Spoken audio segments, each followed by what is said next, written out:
Bilang Best Actress ngayon ang sparkle star na si Rita Daniela. Tila nakascore pa siya sa Love Life. Ang real score nila ng kasama niyang basketball player, alamin sa chika ni Athena Imperial. Tila pabuenas daw kay Rita Daniela ngayong 20th year na niya sa showbiz industry ang pagtanghal sa kanyang Best Actress sa Sinag Maynila 2025 Independent Film Fest. Masaya po ako dahil alam ko po sa sarili ko yung trabahong ginawa ko dun sa proyektong yun.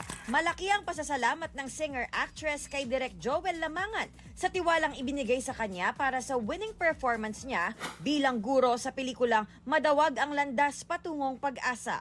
He has been guiding me talaga. Simula 14 ako, kung ano-ano yung pinagagawa niya sa akin, sinama niya ako sa teatro, sinama niya ako sa pelikula, kahit anong serye, sinasama niya ako at doon natututo ako. Panalo na sa career, panalo rin sa pag-ibig. Kasama ni Rita sa awards night ang basketball player na si Maclaude Guadagna. I think we are exclusively dating.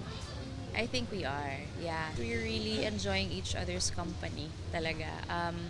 I don't want to rush things. Nauna silang nakitang magkasama sa birthday bash ni Rita noong Setyembre.